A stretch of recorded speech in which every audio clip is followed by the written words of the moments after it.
Okay, I'll just show you how to pair a mobile to the Bluetooth audio system in this Mercedes-Benz E-Class. First of all, we make sure that Bluetooth is on. I mean, it may even pick it up already, but the correct way is, so we click the center screen to bring up the menu, then up to the top bar by clicking the selector forward to telephone, click telephone, and then you've got telephone at the bottom and connect devices. So you pull it back towards you, it's gone to connect device, but if not, if it's gone to telephone, just turn it on connect device, click connect device, and then you've got search for phones right at the top.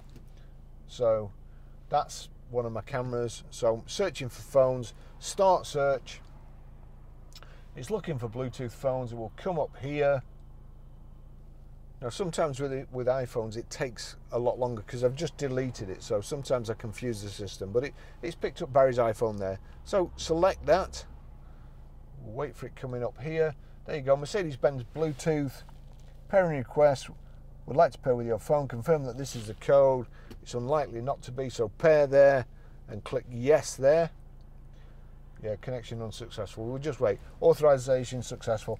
That's what I say, sometimes by deleting it and then putting it back on, it confuses the system, especially with the latest iOS system. So that's it, Mercedes-Benz Bluetooth connected.